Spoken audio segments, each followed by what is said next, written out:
Hello and welcome to the Giving Voice to Depression podcast, produced in partnership with the A.B. Korkor Foundation for Mental Health. I'm Terry, the creator and co-host of this podcast. I've lived with depression most of my life, and I know how easy it can be to feel all alone in the experience. I'm not alone, and you aren't either. And I'm Dr. Anita Sands, a licensed clinical psychologist and life coach with a number of my own diagnoses, all of which bring a certain amount of anxiety and depression along with them. There is great power in shared experiences. We share our own as we engage in intimate and candid conversations with our weekly guests, exploring different perspectives on and experiences with depression. We keep it real because depression is real. We keep it hopeful because there truly is hope, in spite of what depression tells you.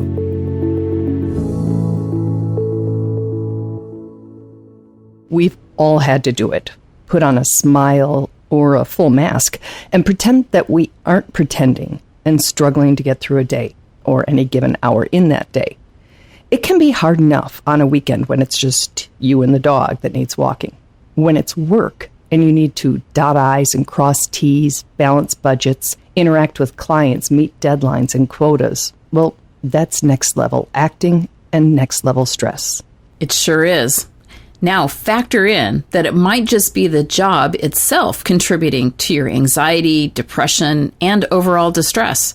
How are you supposed to handle that? It can feel like, or may actually be, a choice of being employed or being well. Our guest today is Jeff MacDonald from the UK. Jeff is well known for his openness in discussing his own mental health crisis and for advocating for changes in the workplace to reduce stigma and improve work culture around mental health. Jeff had a high-level, high-stress job at Unilever, a British multinational consumer goods company. He woke up one morning convinced he was having a heart attack. We pick up his story after he sees his doctor, gets a diagnosis, and makes a choice that changes his career and recovery paths.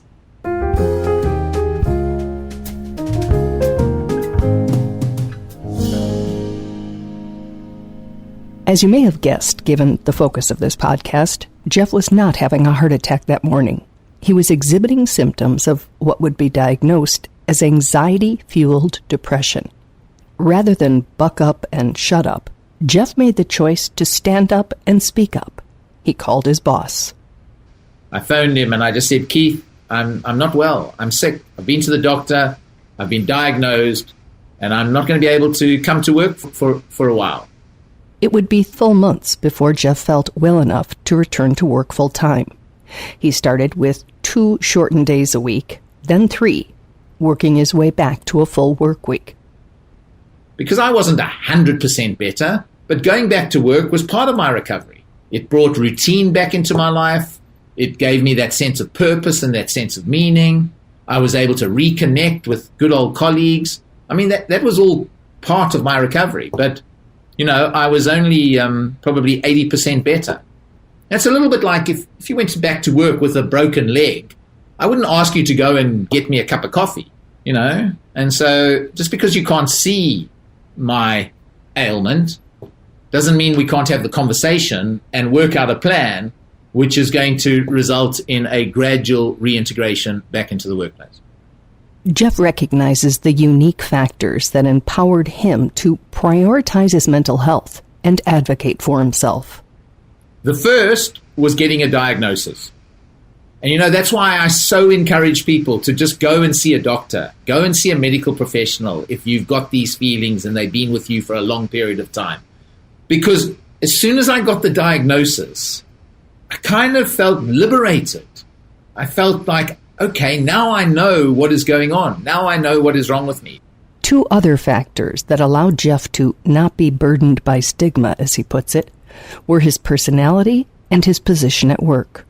What you see is what you get. You know, I'm not very good at masking my feelings. You know, look me in the eye and you will see if there's something wrong with Jeff. I think the third thing that was in my favor is at the time, I was no longer chasing the next rung on the corporate ladder. I was in a very, very senior role. Had I been able to do this if I was a junior manager or middle manager, hugely ambitious in Unilever? Maybe not. But I was lucky in that I had 20 years of credibility in the bank, and I could draw on that credibility. I would be very hesitant to have walked in or called any of my bosses and said, I am unwell with a mental health challenge and I can't work. And I have to imagine that I am not in the minority. You are not. And that's why stigma. That's why we've got to address stigma. That's why we've got to break stigma. Because you wouldn't think like that if you had a common physical illness.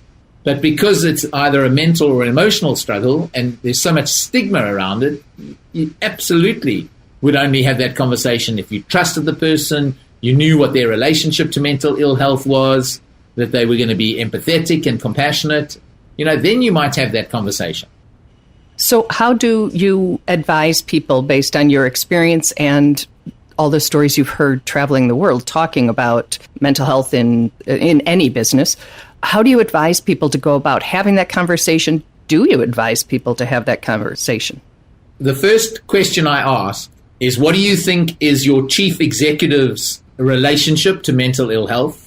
Your head of HR, your line manager?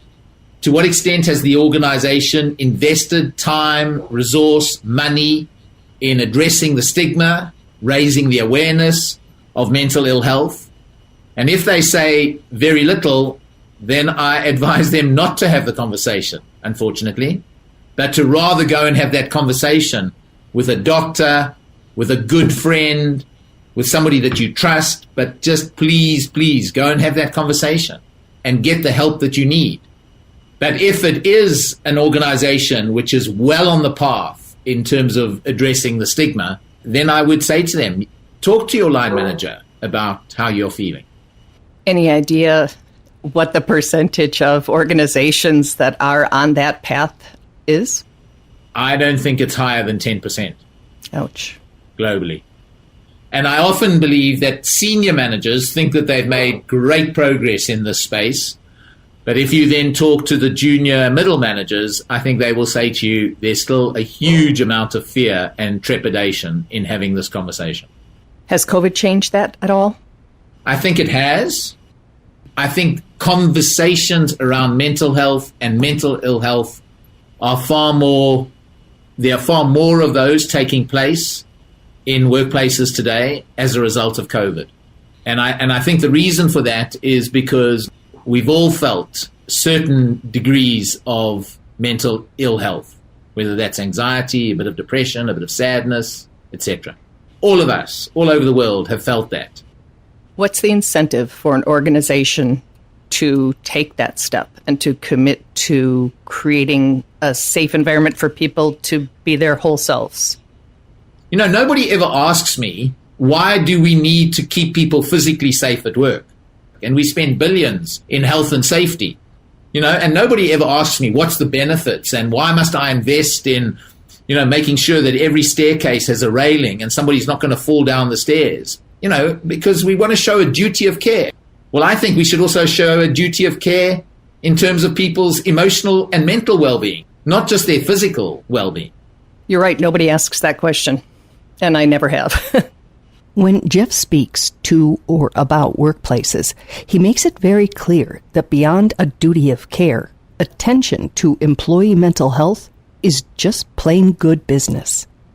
If you can break the stigma around this stuff, people can put their hands up earlier and go and get help and support before maybe they fall over and have to then take time off work, which brings a huge cost to the organization.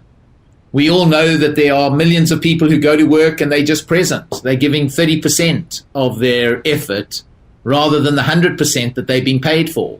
There's another huge cost to an organization. Also, Jeff says millennials and other younger generations that are more open about mental and emotional health are more interested in working for organizations that are too. They want to work for companies that are showing this degree of care. And so you become a more attractive place to work, where you can attract great talent, which is going to contribute to the overall performance of the organization. You're going to have more engaged employees. You're going to drive the levels of goodwill up, much more loyalty, retention. And those are all good things for an organization. I often say to CEOs, why wouldn't you want an organization where people are energized, where they are flourishing, where they are giving of their best? Why would you not want that? While the idea of an annual wellness or well-being week may make for a great brochure or social media post, Jeff asks what businesses offer the other 51 weeks of the year. And I'm very critical of a lot of well-being programs that are out there right now, where I say, you know what organizations are doing? They're doing well-being to their people, right? I've given you a Headspace app. I've given you a gym membership. Go and use it and sort yourself out. Well, I'm sorry. Yes, I think individuals have got to take some accountability. They've got to draw on those resources. They've got to use those resources. But I also think organizations have got to take some responsibility for the ways in which work is carried out in the organization. And so I think there's a real need to audit and understand the environment and what are those ways of working that might be adding to somebody's stress or distress. So yes, I can give you a Headspace app, but if you're not prepared to also change the ways of working, don't tell me to use the Headspace app. This is a partnership between me as the individual and you as the organization. Organizations that approach that partnership, or mental health in general, as simply required boxes to check, are not only doing a disservice to their employees, but to their businesses and bottom lines as well. In Jeff's advocacy and many presentations, he has learned the importance of speaking the language decision makers understand. The emotion that I find really resonates in talking to organizations is, when you feel you've got lots of energy and you can move mountains.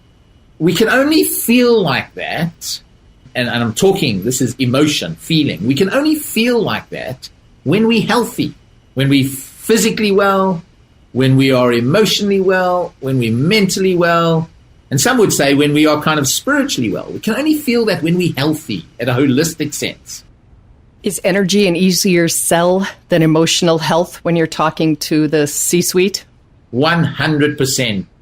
I mean, the number of CFOs and CEOs that kind of roll their eye at things like well-being, and I think you've got to start with energy. And then you can come to talk about well-being and what do we mean by well-being. We mean people's physical health, but we also mean their emotional health, their mental health. And then I think you get into the conversation around emotions and feelings. But I think it's all in service of creating a more energized and passionate employee.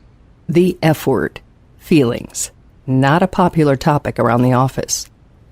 Jeff says talking about emotional and mental health at work doesn't just feel uncomfortable and potentially dangerous for the employee, but for management as well. There's a real fear of getting into some of those conversations. They might say the wrong thing. They might not show the right kind of empathy and compassion. And so I think there's a whole capability building exercise that is required. But this is not rocket science. This is not impossible to do. It's about bringing the humanness back into the workplace and seeing these people as human beings, not just units of production. And what's your best advice for how to have that conversation? Like having a difficult conversation 101. So let's assume the conversation is, I've noticed that maybe you're not Terry, and you haven't been Terry for the last couple of weeks.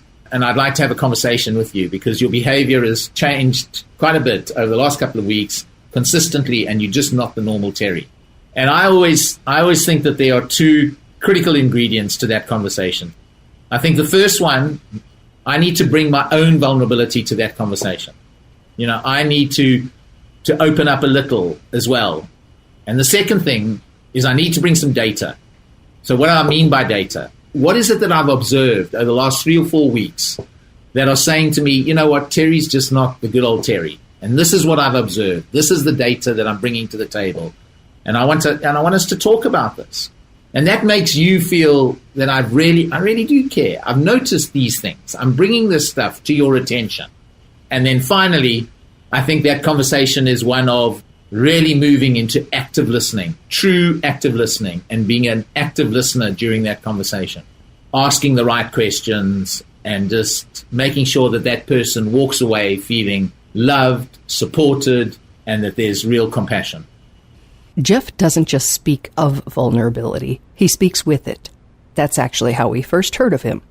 A social worker who had attended a mental health conference heard Jeff talk and wrote us, saying how rare it is for a corporate executive to stand before a room full of peers and disclose personal struggles with panic attacks, anxiety, and depression. So we want to end this interview as we began it, with Jeff sharing more of his own experience, specifically about his recovery. The two most powerful ingredients in my recovery was feeling loved and knowing that I was loved. And the only reason I could feel that sense of love and experience that love is because, I was open about the fact that I was struggling with anxiety-fueled depression. And what I got back from those who knew about my illness, if we want to call it that, is I got the most wonderful outpouring of love. And in my darkest moments, just knowing that I was loved was very, very powerful in me continuing to want to live and get better. But I think there was a second emotion that was very, very powerful as well. And that was a sense of hope. And I experienced that because I used to meet with a friend who 2 years prior to my illness had been so ill that he'd been admitted to hospital. He'd been so ill with manic depression. And I used to meet with this guy, and I saw he was now better. And you know what he gave me? He just gave me so much hope. One can get through this. And in most instances, it also requires you as the individual to then do something about it and get yourself onto that path of recovery, because if you do some of the things that either your doctor or your therapist or whatever is telling you to do, know that recovery in some form is possible.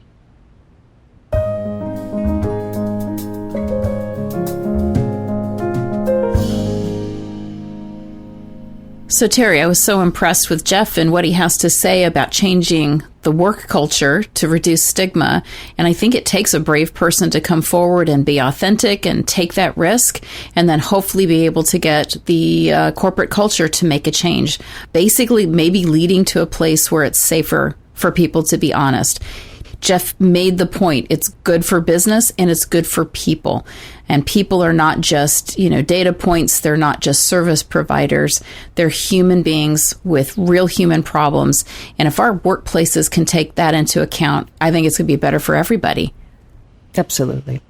Very grateful to Jeff for talking to us again. This is his second episode with us, and for bringing us some hope, not only about a human individual's potential recovery like his that he shared, but also for the potential for some corporate change. And hopefully, and we keep using the word hope, COVID has at least reminded us all of how fine that line can be between being well and being unwell.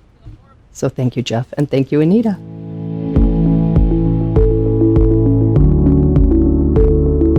We truly hope that our podcast brings a little more understanding, helps you better articulate and reflect on your own experience with depression, or better understand how to support someone else who is struggling. If this episode has been of comfort or value to you, know that there are hundreds of others like it in our archive, which you can easily find at our website, givingvoicetodepression.com. And remember, if you're struggling, speak up, even if it's hard. If someone else is struggling, take the time to listen.